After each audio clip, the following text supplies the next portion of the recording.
Hey, JD Adventures again here. Hey, welcome to my channel if you're new. Hope you like what you see.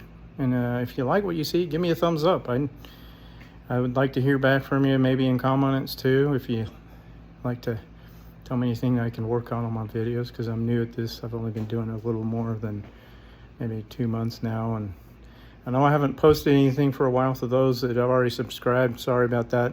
You know, life gets busy. Now, I'm also trying to learn how to use DaVinci Resolve, which is to do the video editing. So I'm learning all this stuff. This is all new to me. So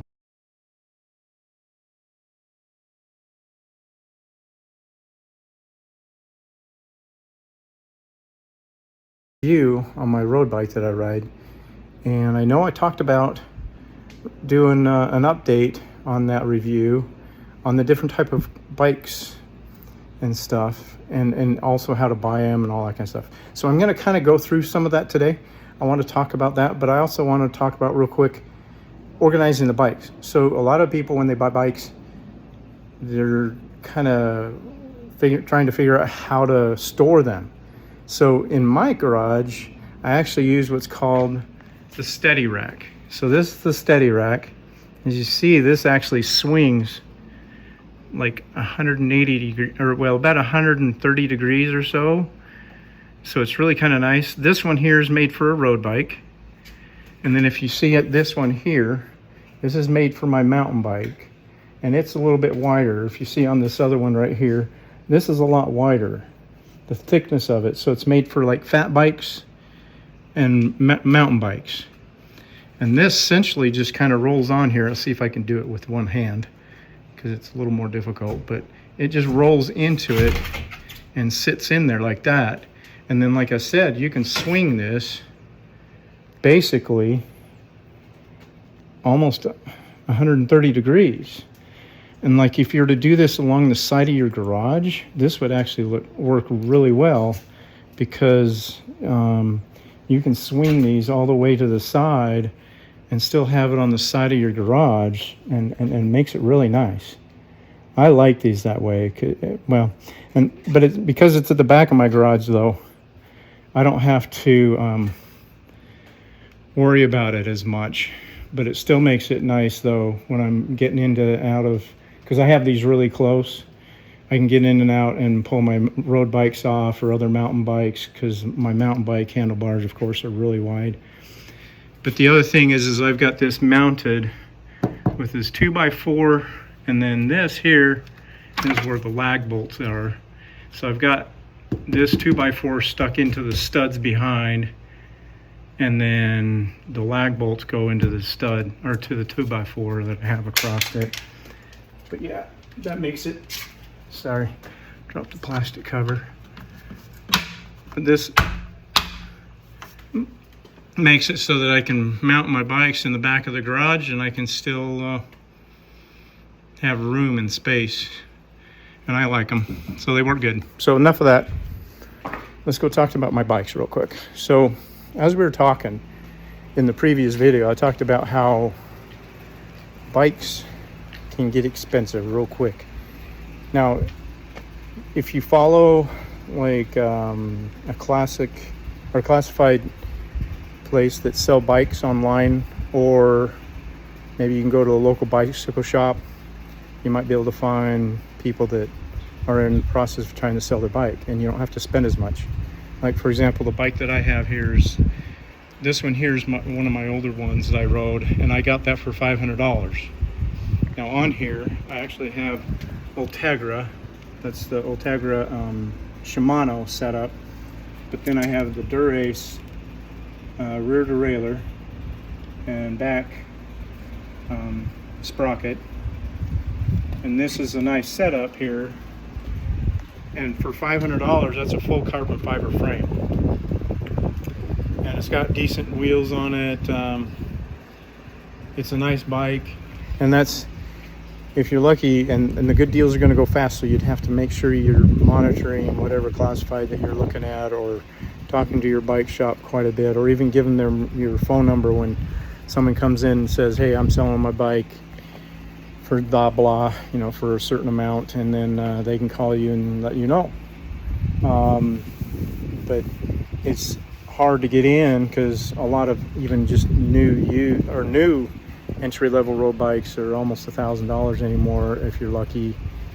But then there's different components that are the low end, but then again you can upgrade it. And that's the thing, is when you're buying an entry level, even though you're getting low end components, you can still upgrade it. And that's the cool thing about good road bikes. I wouldn't buy a Walmart special because they're not upgradable. And let me give you a good example. So my first bike I ever bought, brand new to use, well, it wasn't my very first. I did buy another older road bike, but this one is the first time I actually bought something because I was really going to get into mountain biking. On top of it, I was going to be using it for triathlons. But this is what I have, is the Felt F90. And when I bought it, it only had Sora components. So for Shimano, which is what I use most of the time, Shimano has, I think there's one lower than Sora. I can't remember the name right now. It's off the top of my head. So, but you have Sora that I know of, and then it goes Shimano 105. And then the Ultegra, like what I have on that bike. And then it goes to Durace. So when I bought this Felt, I only had Sora components on it. And when I talk about the components, we're talking about the crank arm, and the front crank sprocket, and the rear sprocket, and then the back derailleur. And then your brake levers and brake levers. So for all those components,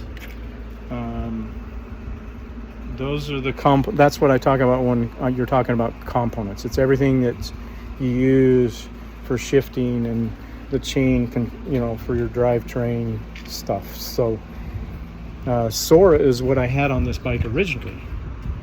And when I bought the bike, it was $570. It did not have these Super Team carbon fiber frames. Again, that was an upgrade that I did. I did buy it with these aero bars, and those was because I was doing triathlons, and it made it nice, you know, so you can get down in an aero position.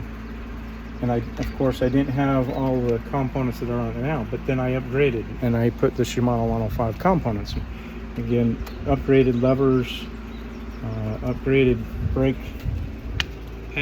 brake system, and then an upgraded crank arm, and then a back sprocket. And then I went Ultegra, rear cog, and then when you talk about a bottom bracket, that's right in here where the crank arm goes through. That's what we call bottom brackets. It's down in there. And that was an Ultegra also when I bought the system. And that was, I think I spent $600 for that whole component upgrade. But that's the thing you can do. I mean, yeah, $600 is a lot. I agree. But Durace, if you go Durace, electric shifters, meaning they're wireless, you don't have any cables. See, if you notice on mine, I still have the cables that go down for shifting. It's all cable, but they do make electric instead of cables. You get rid of all the cables, and then Durace electric shifting are like, I think $2,500. It might be more than that. I haven't even looked it up for a while, so. But yeah, that's expensive just for the components. But then I upgraded my system too, and then like I said, these Super Team rims I got off of Amazon, and those are pretty cool. They're made for rim brake, not for disc brakes, but those kind of make the bike look pretty cool. But if you notice too, I use this on my trainer now, and this type of tire right here this yellow tire is made for trainers, and as you can see, it's all blacked out right here because that's on my roller, and you have to get that special tire for it so it doesn't wear, because I did have another tire on it and it just polished it really good because I put a lot of miles on it. But again, I bought a entry level and then upgraded as I can, and you can do that. And that's the cool thing about road bikes. You don't have to spend like I did on my first one, this Fezzari. If you remember, this is the one I did the review on. Great bike, the Fezzari Empire. Oh my gosh, thoroughly loved the bike. Great, comfortable bike. But yeah, I spent $3,800, and it is also a carbon fiber frame. Then I spent, of course, in my original review, that these zip wheels are $1,400, and it was a nice upgrade.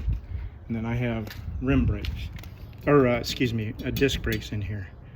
So these are your disc brakes. So disc brakes are faster, better for stopping, especially when you're going downhill. Love that bike. But then I was able to buy this Felt, which was an upgrade from my older Felt F90. So this F3 again was only $500 from a friend. And that's the thing, is you have to stay pretty engaged when you're looking for a bike. And if you want an upper level bike instead of buying an entry level, you can do it, but you really have to be engaged, and it may take you some time.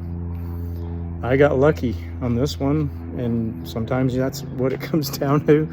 So $500 for a carbon fiber frame like that one with Ultegra and Durace components. Yeah, that's pretty nice. But when you're buying used, make sure it's newer, because some of them will still have shift levers in the down tube, and you don't want shift levers in the down tube. You won't, I mean, you can upgrade them to this in the brake pad, but it's just a little bit more different. They're set up different. These are already made so that you can put the cabling where it needs to be, because you need to make it easier for the upgrade. But there's what I ride. So again, trying to buy a used, make sure you stay engaged in maybe a classified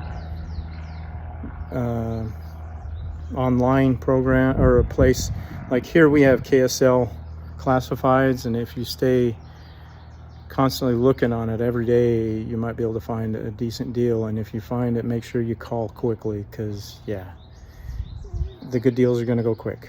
Make sure you're constantly watching.